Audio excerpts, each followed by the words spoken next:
अस्सलाम वालेकुम नाजरीन, welcome to poultry information channel. मेरा नाम डॉक्टर मुदस्सिर शहजाद है। आज हम जिस डिजीज के बारे में डिस्कस करेंगे उसका नाम है एवियन इन्फ्लुएंजा। एवियन इन्फ्लुएंजा एक वाहद डिजीज है जो जूनोटिक डिजीज है। जूनोटिक डिजीज वो होती हैं जो परिंदों से या जानवरों से इंसानों के अंदर इन्फेक्शन जो है वो काज कर सकती हैं। तो इस वीडियो के अंदर हम देखेंगे कि बर्ड में ये वायरस कैसे दाखिल होता है और बर्ड के अंदर ये किस तरह से मसला करता है, शेड के अंदर अलामात क्या होंगी मुर्गी के अंदर इसकी, और फिर उसके बाद पोस्टमार्टम के अंदर क्या अलामात आएंगी, और फिर हम डिस्कस करेंगे इससे बचाव और इसकी एहतियाती तदाबीर कौन कौन सी हैं। अगर आपको इन्फॉर्मेशन अच्छी लगे तो चैनल को सब्सक्राइब करें और वीडियो को लाइक करें, और मज़ीद ऐसी वीडियोस के लिए बेल आइकॉन को प्रेस करें। और अगर आपका कोई इस वीडियो के रिलेटेड कोई क्वेश्चन है इस डिजीज के मतलब, तो वो आप in comment section comment section में आके लाजमी उसको पूछें। तो चले हम अपनी डिजीज का जो है वो आगाज करते हैं। तो एवियन इन्फ्लुएंजा एक फैमिली है वायरस की, ऑर्थोमिक्सोइडी फैमिली, उससे ये बिलोंग करता है। और ये सिंगल स्टैंडर्ड मैसेंजर आरएनए है और सेगमेंटेड वायरस है। सेगमेंटेड इसको क्यों कहते हैं कि इस पे दो तरह की जो है सेगमेंट्स हैं प्रोटीन्स के। एक प्रोटीन का नाम है न्यूरामेनिडेज, जो कि N1 से N9 तक मौजूद होती हैं। और जो दूसरी प्रोटीन है वो है हीमोग्लूटिनिन, जो कि H1 से H16 तक पाई जाती हैं।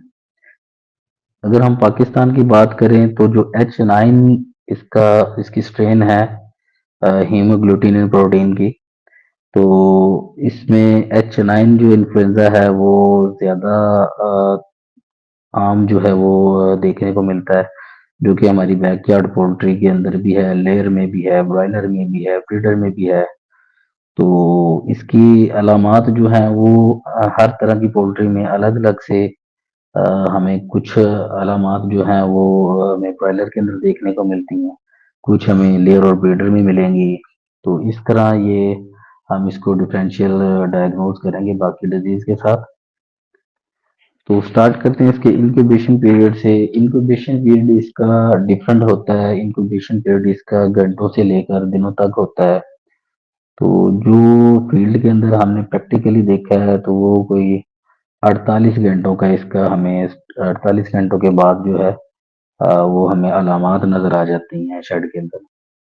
पैथोजेनिसिटी की बात करेंगे। पैथोजेनिसिटी क्या होगी? पैथोजेनिसिटी का मतलब है कि वायरस जो है वो कितना खतरनाक है, कितना ज्यादा वो नुकसान करेगा, कितनी ज्यादा मोर्टेलिटी करेगा, तो उसको उतना ही ज्यादा पैथोजेनिक वायरस हम उसको बुलाएंगे।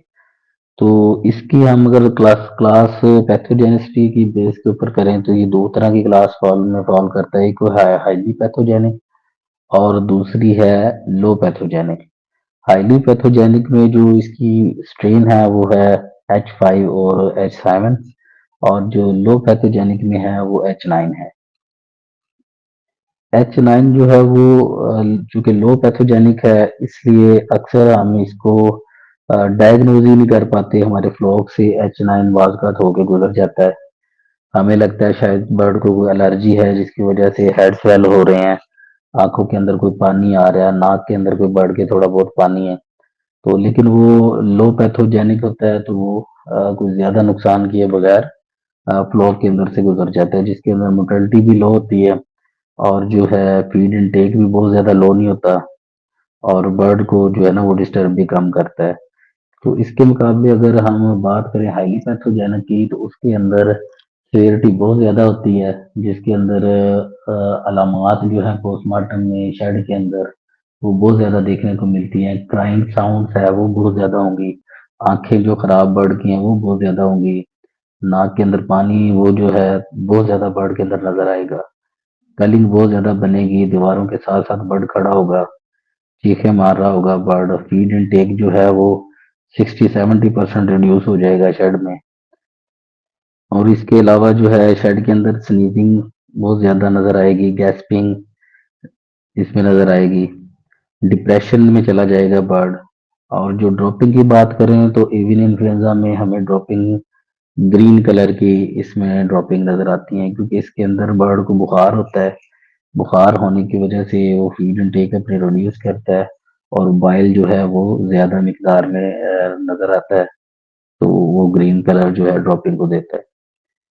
तो इसके अलावा हमें ट्रेकियल रेल जो सुनाई देंगी, आवाज जो है चीखे मारेगा बर्ड, तो उसमें हमें वो ये चीजें इन्फ्लुएंजा के अंदर हमें नजर आएंगी।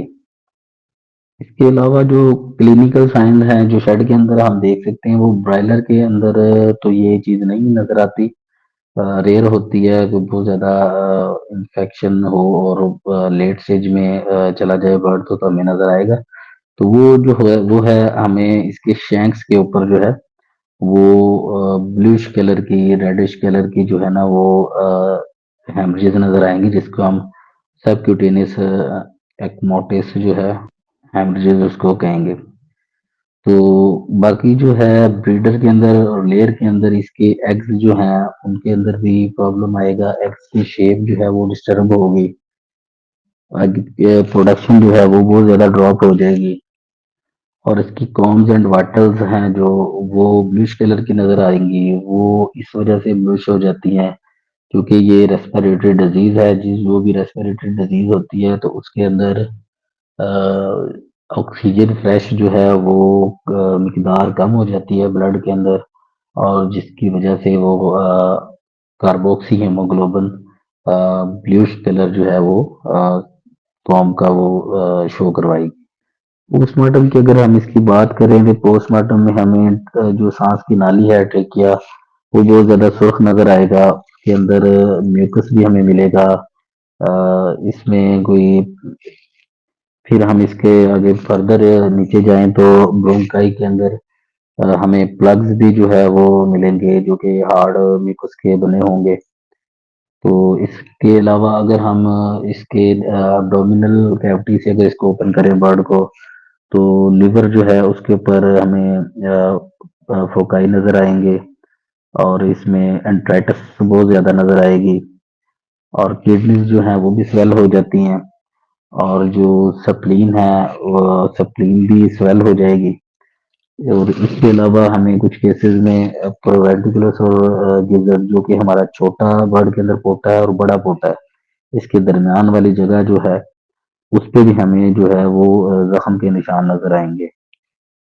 इसके अलावा कुछ केसेस ऐसे भी नजर आते हैं जिसमें हमें पायरिकार्डाइटिस यानी कि जो दिल है उसके इर्द गिर्द इन्फ्लेमेशन नजर आएगी, और उसमें हमारे दिल की जो बर्ड की झिल्ली है उसके अंदर हमें पानी भी देखने को मिलेगा। इसकी अब अगर हम बचाव बचाव की बात करें तो बचाव के अंदर तो इसकी है वैक्सीन, क्योंकि ये वायरल डिजीज है, और जिस वक्त आपको ये अलामात नजर आ जाएं तो उस वक्त आप इसको बर्ड को सपोर्ट दें। तो चूंकि इसमें फीड पानी कम करता है बर्ड, इसको आप इलेक्ट्रोलाइट्स दें। बर्ड के अंदर बुखार होता है तो उसमें आप इसको कोई पैरासिटामोल या विटामिन सी की कोई प्रोडक्ट दें। तो इसके अलावा जो है अगर कोई प्लग्स वगैरह हैं तो उसको प्लग्स को कम करने के लिए कोई म्यूकोलाइटिक प्रोडक्ट दें, जो जैसे कि ब्रोमहेक्सिन है, तो उसके बाद उसको एक्सपेक्टोरेंट दें। प्लग्स वाली कंडीशन में एक्सपेक्टोरेंट जो होंगे वो इसको जो प्लग हमने तोड़ लिया है इसको बाहर को निकालेंगे ट्रेकिया के जरिए।